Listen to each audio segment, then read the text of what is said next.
I have a lot of big announcements to make, and it's the return of the rewrite of Game of Thrones. Welcome to the newest episode of SDW. Super Dario World!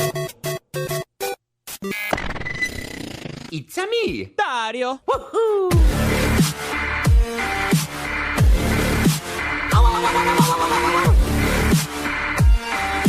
Let's go! Alright, so I have a bunch of big announcements to make. I don't know if they're really big announcements, but it's stuff that I need to talk about. So I'll try to go through those really quickly. Just let me give you a quick reminder that you can listen to the podcast in the iHeartRadio app. Just type in The Show Presents Super Dario World, or you can find it on iTunes, SoundCloud, and YouTube as Super Dario World Podcast. Now, I had a big weekend. I'll get into that. Oh, I might save that for tomorrow. Doesn't really matter. Well, the big announcement, the first one is that I'm back in video, doing video once again.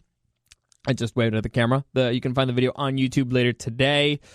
This is something I'm going to be doing. I'm going to be doing again daily. I'm going to return to doing this daily. Before I was getting into the groove of things, and then I got distracted by having to record the P1 podcast. But I think I already have that set up in a way that I can do this once again. I also brought my other computer here, so while one's rendering, I can edit out the other, and hopefully it'll work out. I'm going to be testing it out this week, but either way, I'm gonna do it. I came to a conclusion. Well, not really a conclusion. It's just I remembered something that I already knew. Does that count as reaching a conclusion? I don't know. But I came to the realization or to the decision of doing it because I remembered this is something that I knew, and for some reason I forgot it, that a plan without clear objectives and a timeline is just a dream. So now I gave myself the timeline, and I gave myself the objectives, and I'm going to do it. So speaking of that, again, from this point on, unless I have like a crazy busy day or something that I need to run out of here, for which happens, I will be doing videos. You can find them on YouTube later on in the day. The podcast should be up around, I always aim for around noon to 1 p.m. The video will be way later.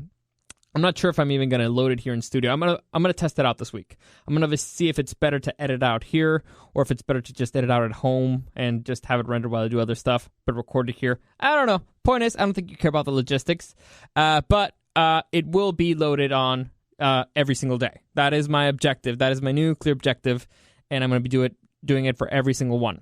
So that's one piece of news. The second piece of news is that I've decided, and I will be doing the podcast in Spanish. I have a name for it. I'm not going to tell you what it is yet because I don't want people to steal the name from me.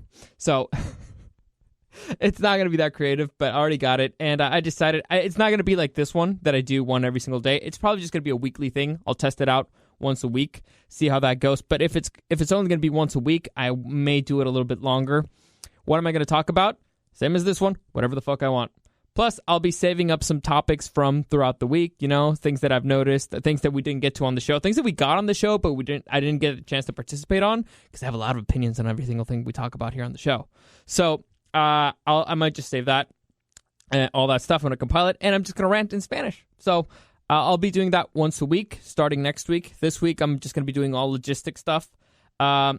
Like, for example, like what I mean by logistics, I'm not sure which channel I'm going to load it on yet.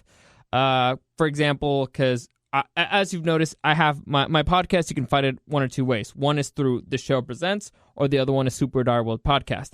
I need to decide which one is going to go through.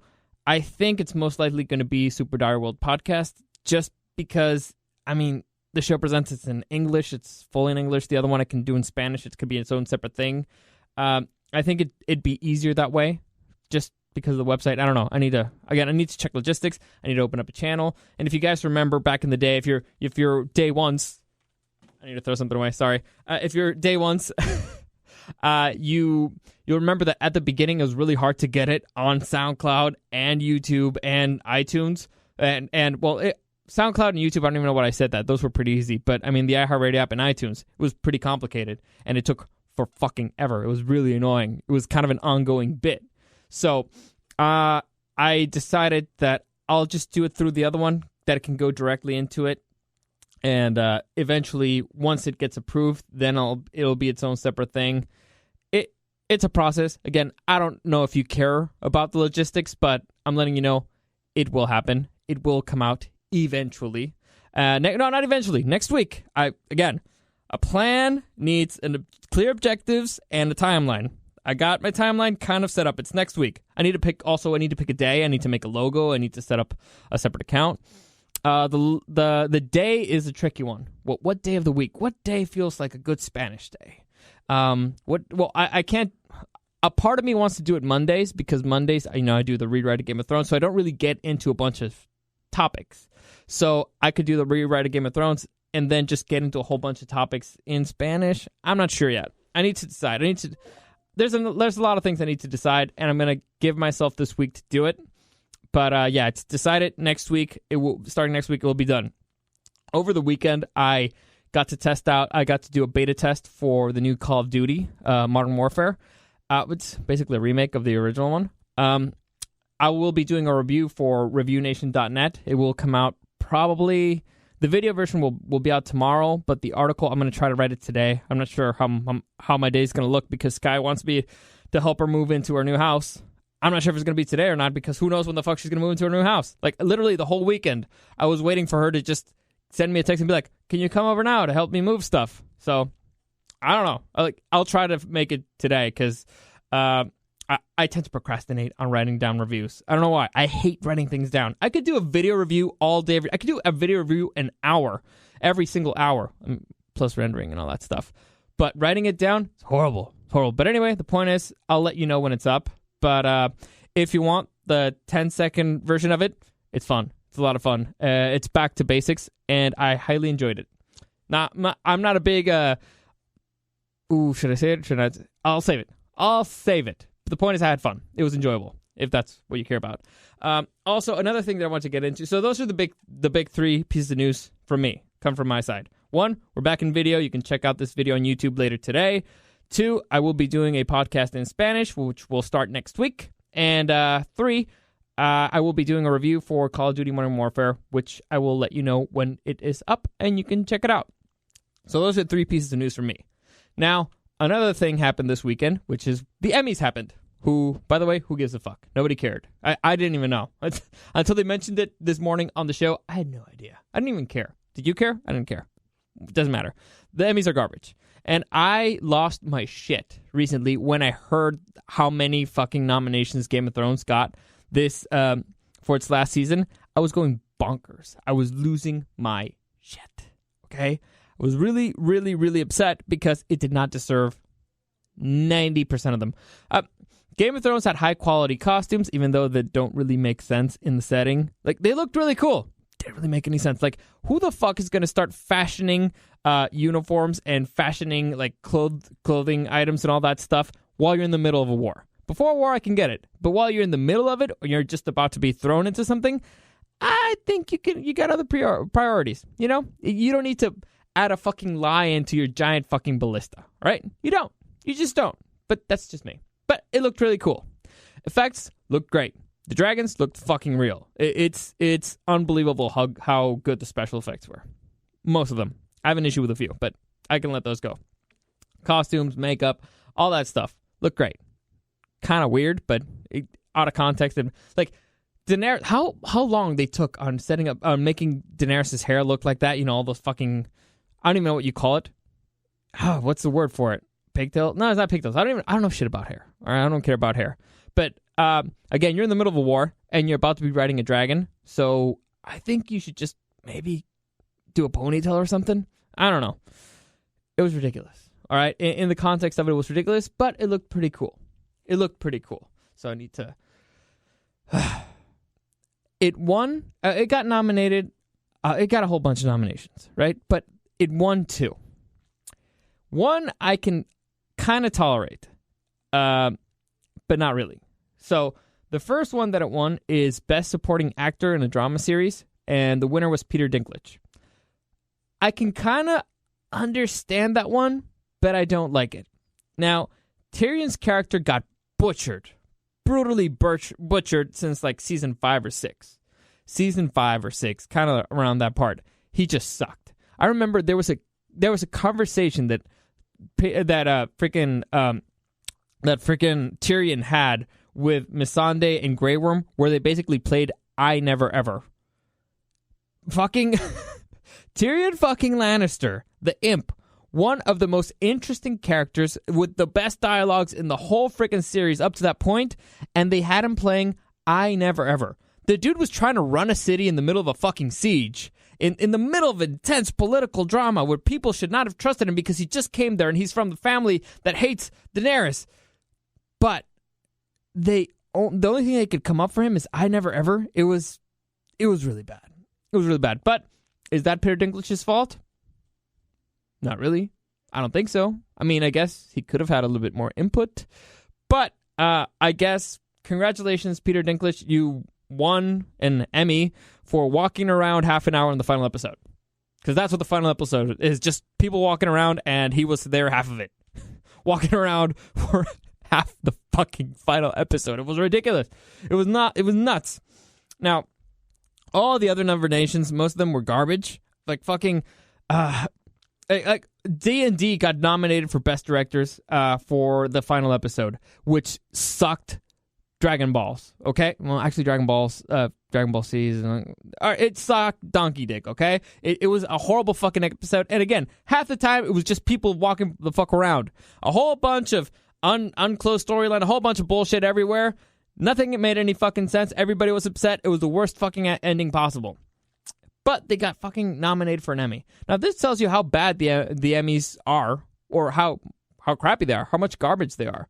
Now, there's a lot of things that I want to go here, and I'm kind of losing my shit a little, but I'll try to control myself. So, D&D got nominated. The other two directors who directed episodes that season, I think it's the guy who directed the first and second episode, which nothing fucking happened, and then the fourth episode, in which nothing fucking happened. He got nominated, and the other guy who directed the battle, the Long Night, which was one of the worst fucking battles I've ever seen on screen, made no fucking sense, just read a military strategy book. One. Just a book. Whatever. Just one. And you'll realize how much of an idiot you are. And then he also directed the second to last episode, which is the one where, spoiler alert, Daenerys kind of burns everything down. There was supposed to be another big battle, and then nothing fucking happened in the battle. Like, it was, half the episode was just Arya running around. Oh, now that I think about it, in the long night, Arya is just running around inside the fucking castle. Well, she does other stuff. She's Darth Maul, and then she just runs around in the middle of the fucking battle where everything else is fucking quiet, and she's just running around in the middle of the fucking castle for no fucking reason. Well, running away from the zombies. And then in the second to last episode, Arya is just running around inside the city, dodging a dragon, I guess. So, none of it made any fucking sense. Those guys got fucking nominated for Emmys, so to me, the Emmys are garbage.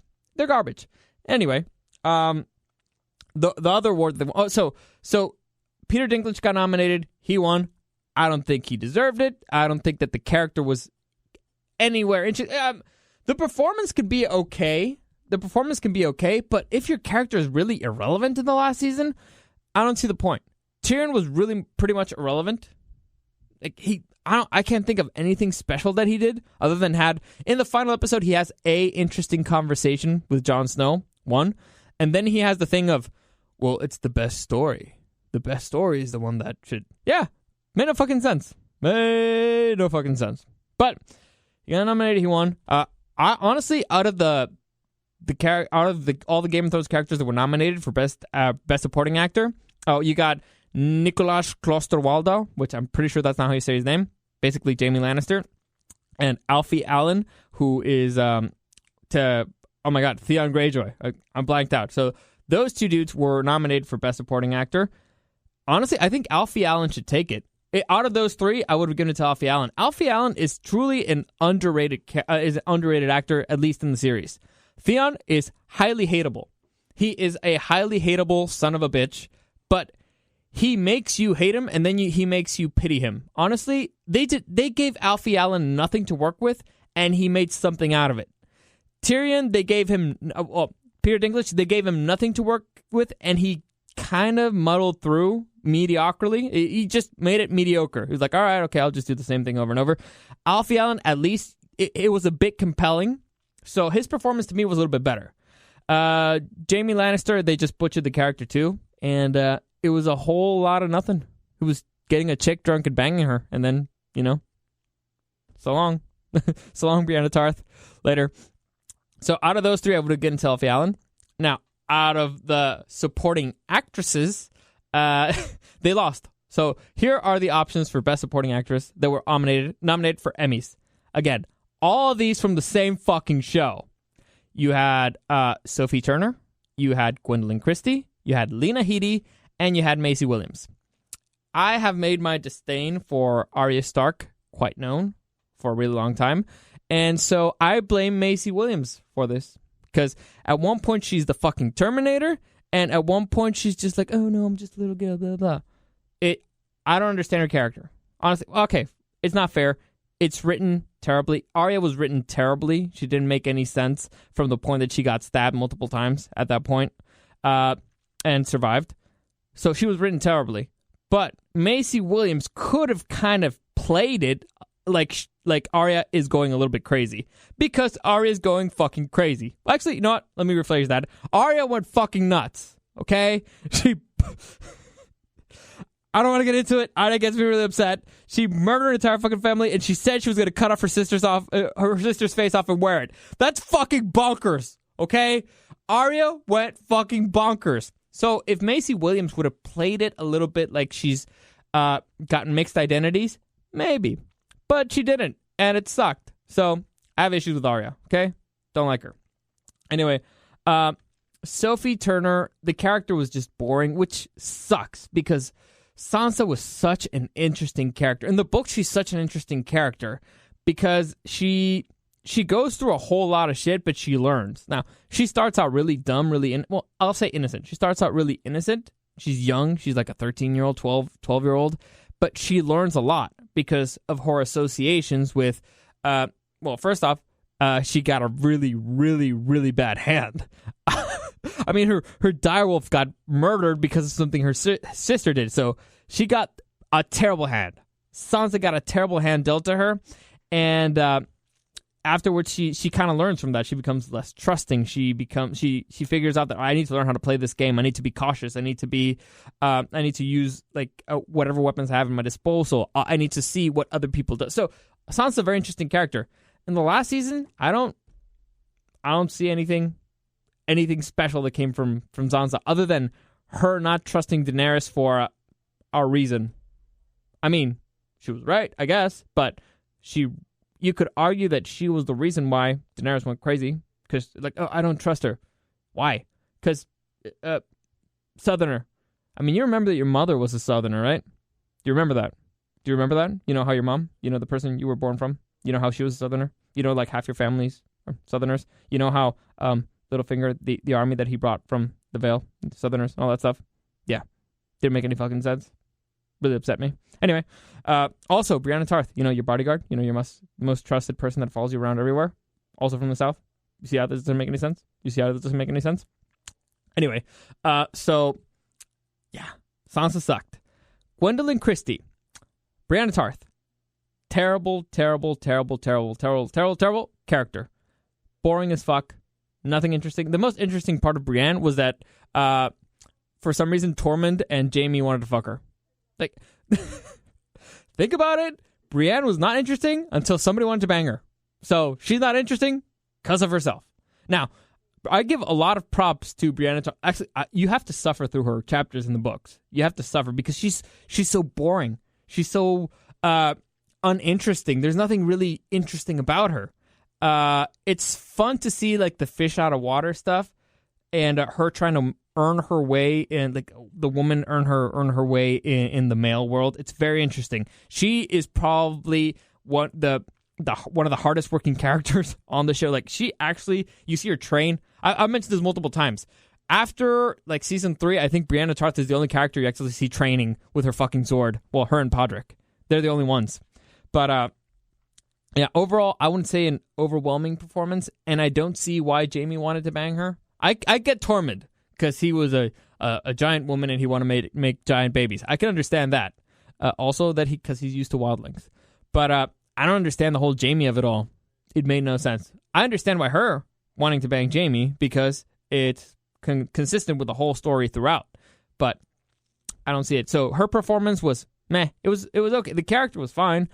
But, well, actually, no. The character was not fine. It was boring. But that was the character's role. Supposed to be consistent and boring in there. So I didn't see anything special from Gwendolyn Christie. Lena Headey was the other one that was nominated.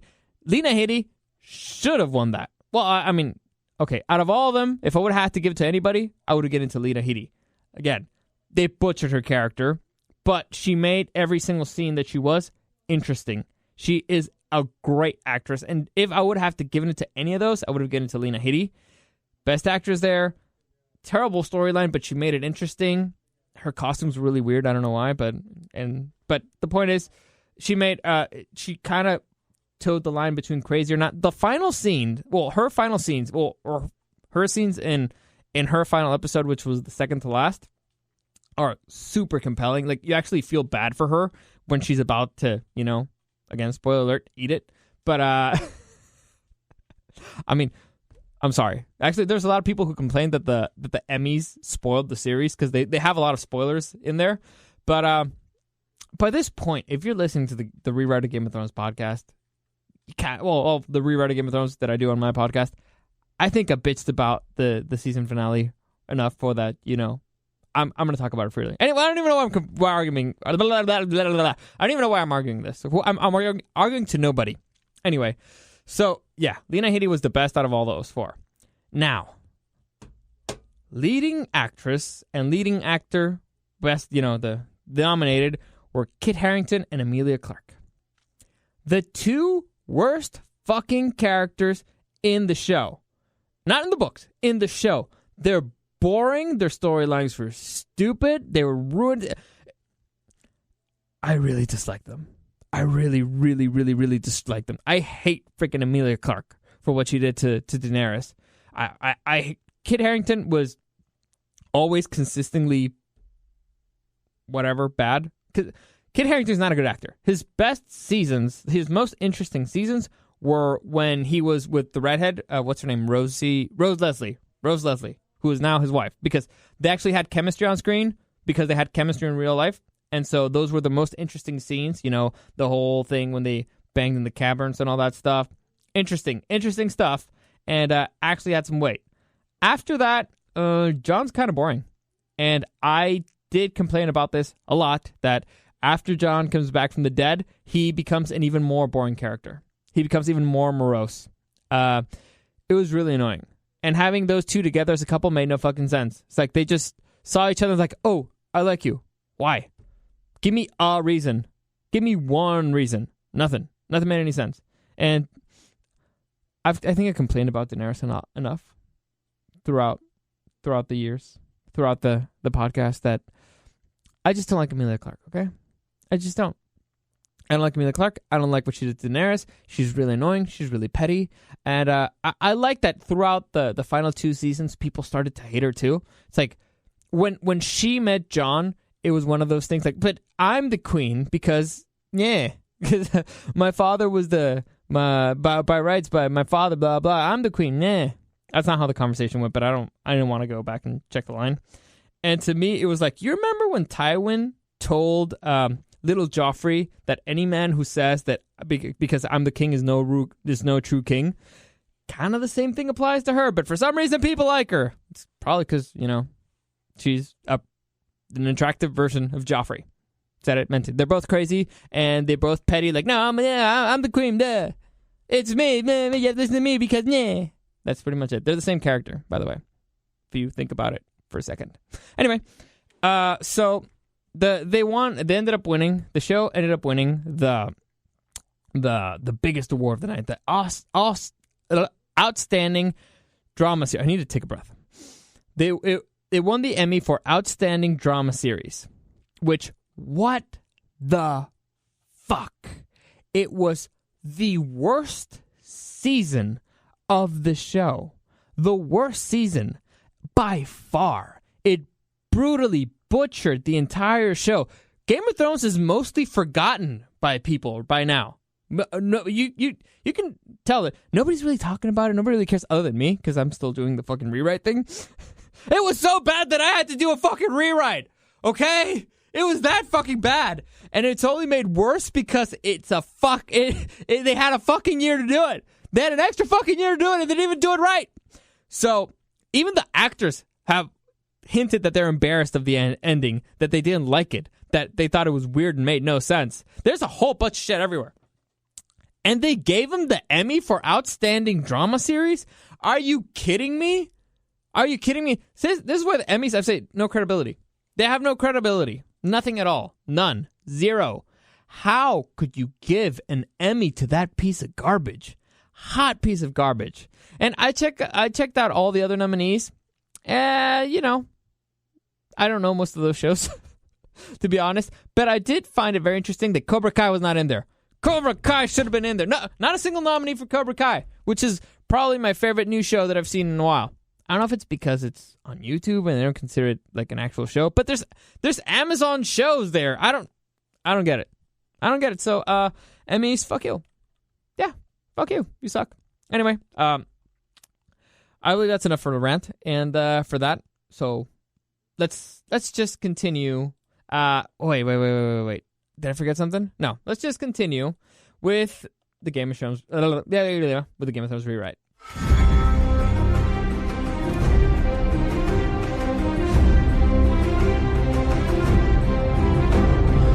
All right, so I'm going to keep this one short because I already went too long.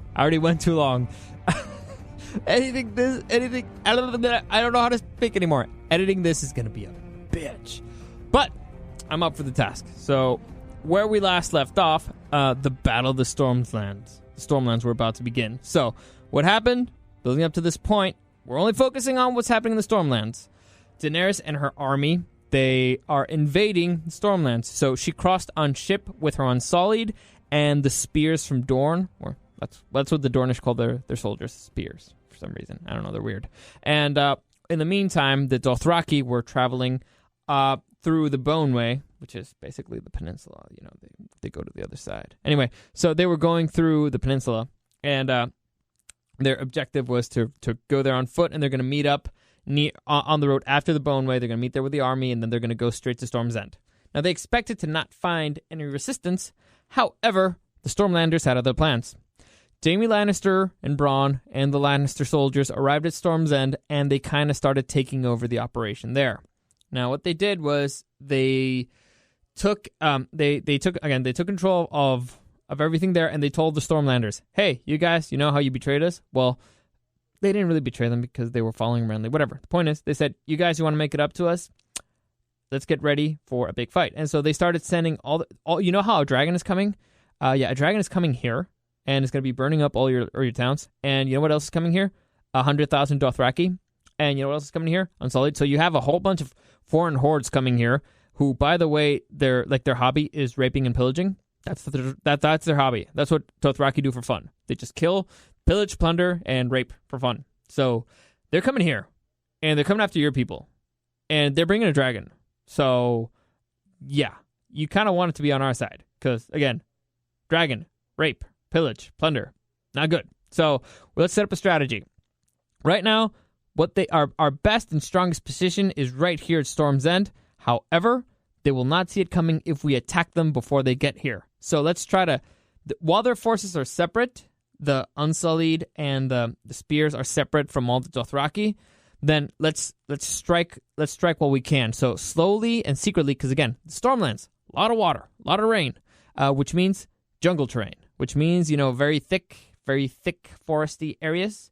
We can move around in secret and get close enough, and let's see if we can try to take down the dragon. So our plan to take down the dragon is we're going to send Davos Seaworth, the best smuggler around. He's renowned for that. The Onion Knight, along with Bronn here, my homie, my second hand, who has been training with a fucking ballista for a really long time, and a special ballista that actually Gendry helped improve. And so we're going to send you those three dudes, plus, a few other hands, on a ship. They're going to try to smuggle between all the other freaking, all the Dornish ships in the middle of the night. And then on the way out, they're going to try to see if they have an opportunity to take down the dragon before it's on the air. Because once it's on the air, we're kind of fucked. So we need to hit it on the ground. They'll see if we have an opportunity. If not, they'll just keep trying. After, or if they hit the dragon, they will put up a sail with the Baratheon flag. And that will be our signal to attack. Now, why the Baratheon flag and not the Lannister flag, which is something that a lot of people have asked me, like, why not the Lannister flag? Well, the answer to that is, technically, the last king was a Baratheon, and you're in the Stormlands, where where the bastard of a Baratheon is kind of the leader there. And also, Davos doesn't really give a fuck about the Lannisters, so they would do the Baratheon flag because it is the most legitimate flag. And also, if you remember correctly, it was the Baratheons who beat the Targaryens, so it's also kind of that symbol there. So that's why. Also because Targaryen flags are like, it's a red dragon on a black field, so it could be, the red Lannister dragon. So it could be a little bit confusing. So it's just safer to just do a bright yellow with a crown stag, black crown stag in the middle. Easier to see, easier to spot, way clearer message. Anyway, so that was their strategy. It worked out. Drogon was being checked out at that point, but tested by members of the Citadel. A bunch of maesters from the Citadel, along with Samwell Tarly. However, at the moment that he was being checked out, Daenerys got a letter from Olenna Tyrell saying that, hey, freaking Randall Tarly betrayed me, and the forces of the Reach, they all turned on us because, again, you brought a horde of Dothraki into our land, and they're worried about the whole pillage and plunder and rape thing, and a dragon, and so they betrayed us, and I'm about to be captured, so I barely got a chance to send this letter out. Just beware, we're betrayed. Randall Tarly, betrayal. That's basically what the letter said. That Highgarden was about to be taken by Randall Tully's forces, and who knows what's going to happen. So Daenerys is like, shit, Randall Tarly betrayed me, and Sam Tarly is right there next to my dragon. So she immediately freaks out, says Drogon Dracarys, and Drogon Dracarys burns pretty much everybody there. He burns everybody, every maester from the Citadel, Sam Tarly along. Now, the people who see this are Davos and Gendry. Now, they don't know the exact context of the situation, because they were on the ship, and they were kind of on the outs. They weren't really sure who they were going to fight for. They're not like, well, I'm not part of the Lannisters, really, but they made a deal with the Lannisters for peace in exchange for dragonglass, so they're like, I'm not really sure, but this chick has a dragon, so maybe we can find a way for peace. Maybe she'll be reasonable, maybe she'll help us out. But once they saw that she just burned people, maesters, and Davos recognized Sam Tarly, and once they saw that she just burned maesters for no reason, they're like, oh man, this bitch is as crazy as they say. This chick who just burns emissaries is nuts. So they're like, all right, we're in. We're in against this crazy-ass bitch with the dragon. And that's why on the ship, Bronn shoots at Drogon and boom, gets him right on the side as Daenerys was getting ready to fly out into the Boneway to warn her Dothraki about the upcoming ambush. So they get Drogon right on the side, and he flies out in pain. And so Davos tries to speed the fuck out of there. Because unfortunately, since they were already on the way out and they have a faster ship, all the Dornish ships were not able to catch up or to turn to get them. They managed to get out, and as on their way out, they lifted up the Baratheon flag, which signaled the attack to the Lannister forces, which were already rallying nearby. Again, the plan was to move slowly and quietly up to the area where they could get them. So that's the stage. We got Jaime Lannister and the Lannister and Storm and the force of the Stormlands gathering near where the Dornish forces and the Unsullied are freaking landing. So they're not completely set up yet, and they kind of catch him with their pants down because everybody's still kind of like freaked out because Drogon just burned people and then he got shot and then he left in pain, and they got the news that Randall Tarly betrayed them. So the camp's kind of still in disarray, and so you got Jaime Lannister leading one side and Peter... Not Peter, fucking Tyrion Lannister. I was going to say Peter Dinklage. And Tyrion Lannister kind of trying to organize the forces on the other because he senses that something's about to go down, right? Now, the Unsullied are the best trained units in the world, right? They're the best trained soldiers in the world. So, Jaime Lannister, on purpose, plans to attack the Dornish side, the side with all the Dornish forces, because they're going to still be in disarray, and if he can cripple them, it might help to cripple out all the others. So, what the Lannister forces decide to do is they charge directly at the Dornish side of the forces. I mean, by rush, I mean on horses. They do a cavalry charge on horse, and so they could get them before. Usually it's not a good idea to rush spears if you're on a horse. Bad idea. However, if the line's set up, they had no time to set up a line, so they just did a quick, immediate charge before they could get set up, before things were still crazy, before they had time to prepare. Now, again, the Unsullied already prepared. Their first line was already done immediately. The Dornish, not as good as soldiers. But, again, the best soldiers in the world. Whatever. So, they get charged by the Lannister cavalry and get completely butchered. The Dornish are dying left and right. Their line is in disarray. Everything is in chaos. Tyrion sets up orders and Grey Worm. They set up the Unsullied to kind of try to protect their landing zone and see if they can set up, or if necessary, they need that spot to either retreat or to defend. So he thinks that spot, while inconvenient, because for those of you who don't know, fighting in a beach against a horse, not a good idea. They have all the advantages. They can run faster. You get more tired. The tide tends to come in, so you're fucked. So you don't want to fight. You don't want to fight against cavalry in the beach. They have all the advantages in the world. So he knows that he has to get out of there. However, it's a position that needs defense because all their supplies are there. That's their supply line. If they leave that beach, they're cut off from their supplies. They're cut off from the means of communication. They're going to lose a whole bunch of stuff. Plus, they kind of don't have that many places to go to.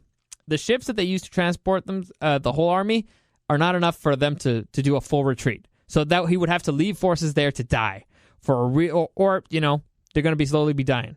It's because they have nowhere to go.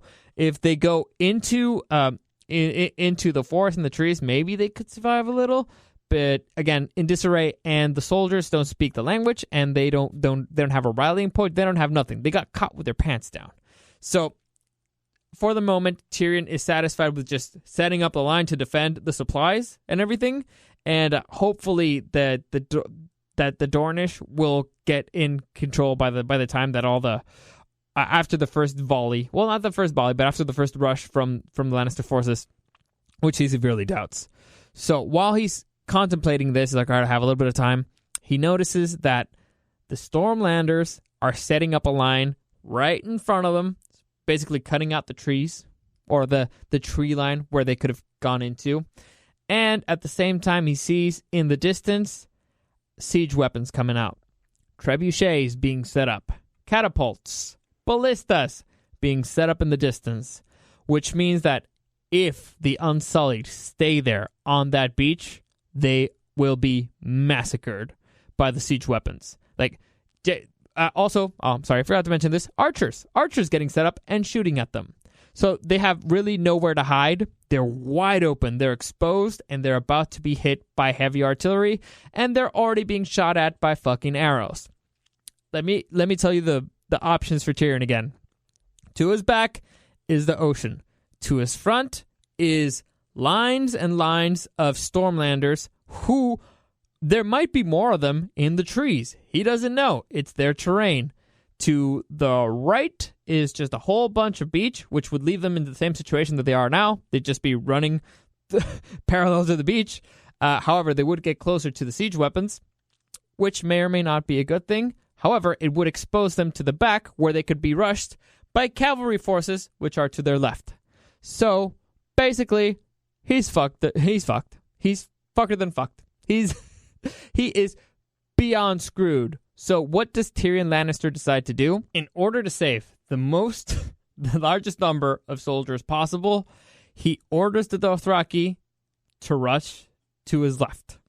So they're going to rush straight at the cavalry that is currently harassing the Dornish spears. So, again, this is what happens. This is Tyrion's logic. Can't go to the back. There's an ocean there. No way you can swim all the way back to Dorne. To his front, there's who knows how many lines of Stormlanders impeding their way to get into the trees. To the, let's say, front to the right, there's artillery coming out of the woods, and they're going to be and plus archers. So if they had to fight somebody, that's the easiest fight. However, If they go that way, they will leave their asses exposed to, first off, the Stormlanders, and second off, to the cavalry from the Lannisters, or the Lannister cavalry. So what he decides to do is go straight at the Lannister cavalry, which is kind of busy with the Dornish forces. So he goes straight at them in the hopes that they would kind of impede their attack a little, fuck them up, and also gather a few more forces, and hopefully that they would be able to get the fuck out of there and regroup fast enough so that they cannot, that the cavalry cannot, again, remuster and charge at them before they reach the forest, well, the jungle, to their left. So that's what they do. They start charging straight at the cavalry, which is, again, distracted with all the Dornish forces. And they managed to get them by surprise a little. Well, not really by surprise, but a few of them that weren't really paying attention, they managed to spook them a little. The cavalry decides to go away, collect, and then set up for another attack. While they're running, the Stormlanders are rushing right at them. Tyrion manages to organize the Dornish a little so that they can run for the fucking hills again. And once while they're still being shot at by arrows, they're being harassed by horses, but they managed to make it far enough into the forest that they could turn around and set themselves up in a defensible position. Now, in the forest, they still have to deal with the Stormlanders who are still there for a fight. However, their rear is protected by the Unsullied, so they manage to hold them off. The Stormlanders see that this is not a fight that is convenient for them, and they decide to retreat a little. So Jaime Lannister and the Stormlanders take the win. However, Tyrion is able to get out of there with his life and with at least half of their forces still not really intact, but the army survived. They weren't completely broken. They were crippled. Let's say a little bit crippled. Not even crippled. They still managed to get out of there mostly intact. Well, at least the Unsullied did. The Dornish got really their asses handed to them. Bad. So that's how that would end. That's it for today. I will continue with what happens in the other side of that next episode. Also with what happened to the Daenerys. There's a whole bunch of stuff. What happened with Randall Tarley's betrayal? How did that go down? What's going to happen to the Dothraki? What's going to happen with everybody? So we'll continue with that next episode. That's it for today. As always, any comments, questions, or suggestions, you can find me at Dario the Show on Instagram. I believe I covered everything. I think it's pretty clear. Hopefully the images that I'm going to set up here later on today make it a little bit more clear. But if, again, any comments, questions, suggestions, you can find me. As always, thank you for listening, and I'll see you again tomorrow.